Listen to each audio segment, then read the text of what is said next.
En este video vamos a hablar de la ciudadanía y la diversidad funcional, es decir, estas personas que tienen alguna discapacidad y sus funciones no son como las de la mayoría y pues van a tener pues algunas diferencias que tienen que ver con la ciudadanía y que igual que en el tema anterior de las mujeres pues no se les ha reconocido muchas veces esta situación.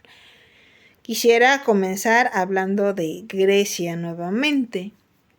Pues creo que Esparta, e incluso una de las películas más famosas, que es la película de 300, ejemplifican bastante la idea de una persona con discapacidad y cómo se consideraba en aquel tiempo que no debería de pertenecer a una ciudadanía, no debería tener una ciudadanía y no debería pertenecer a una sociedad.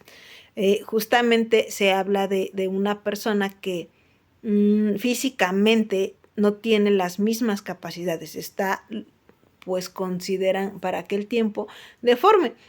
¿Qué pasaba en la sociedad espartana con las personas que eran deformes o débiles? Pues simplemente se consideraba que sus padres debían matarlos. Entonces, en este caso, en la película de 300, sí tenemos a una persona que sus papás deciden no matarlo y cuidarlo. Entonces, es una persona que tiene capacidades diferentes.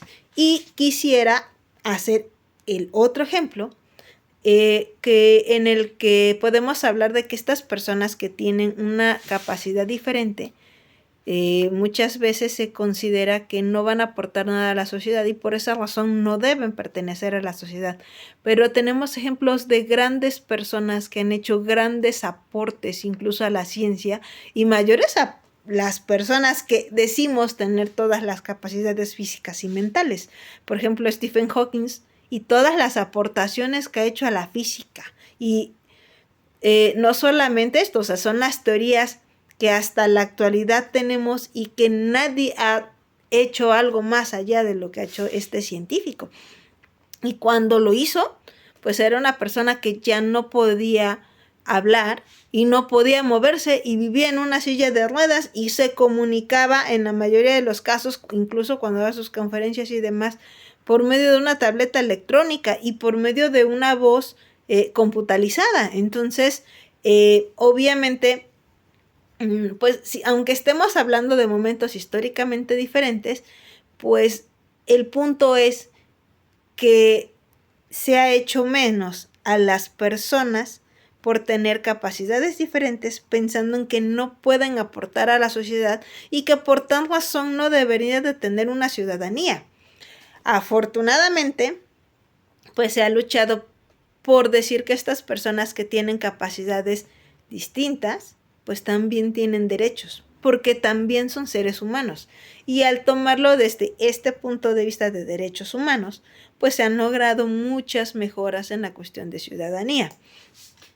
Y se ha buscado que existan programas gubernamentales que también puedan apoyar esta situación.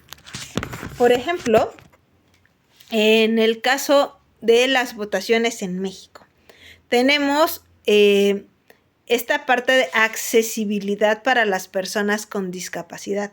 Y entonces podemos hablar de que se busca que cuando se instala una casilla para que las personas puedan ejercer su voto como derecho ciudadano, pues haya, por ejemplo, una rampa para que puedan bajar las personas que tienen dificultades para caminar o usan sillas de ruedas.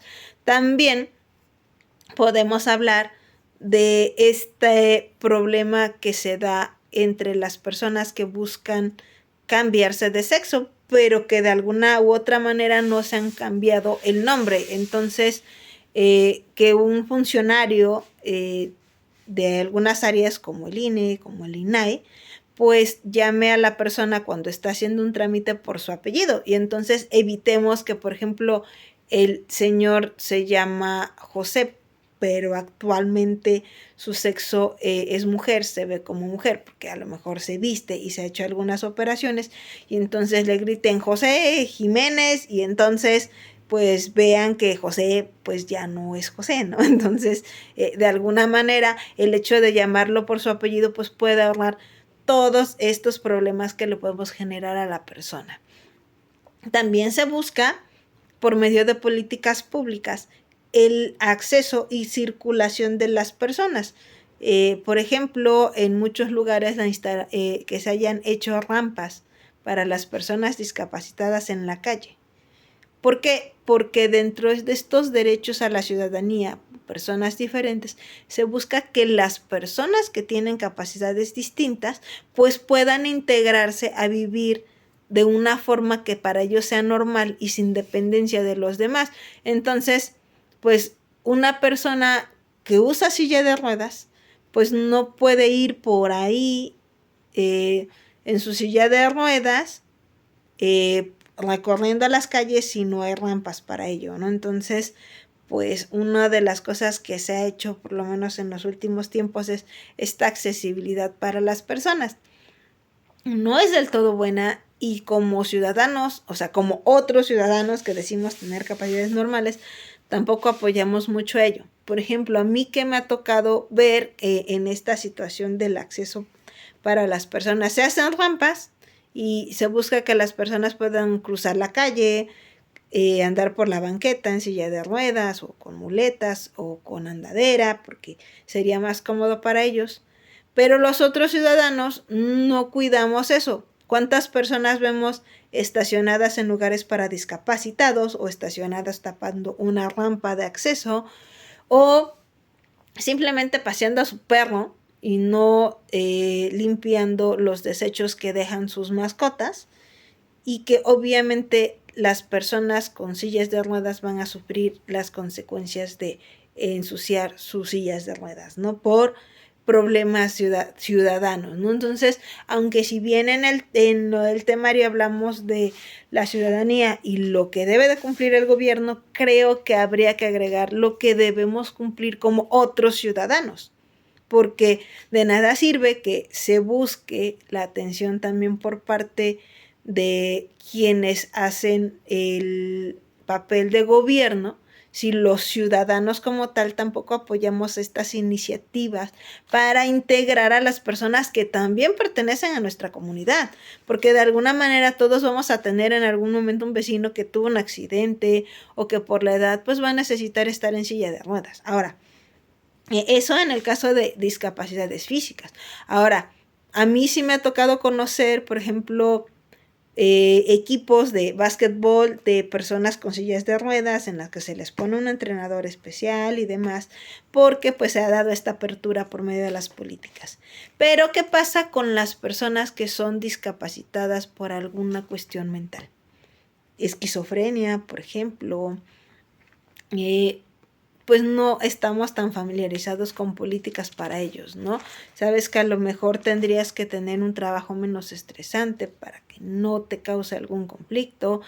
Tenemos programas para integrar a personas, pues, digamos, con capacidades normales al ámbito laboral, pero no tenemos políticas públicas para poder integrar a estas personas que necesitan alguna cuestión especial en el trabajo, ¿no? Para lograr esta igualdad e incluso esta igualdad salarial, porque la persona podría ser muy buena, solo que tiene este problema mental y que le impide hacer las cosas de manera normal. Entonces, tampoco se habla de la cuestión de rehabilitación en muchos casos. O sea, se habla de, bueno, ya hay acceso, con eso ya cumplimos, pero todavía no existen muchas políticas que nos hablen de la rehabilitación.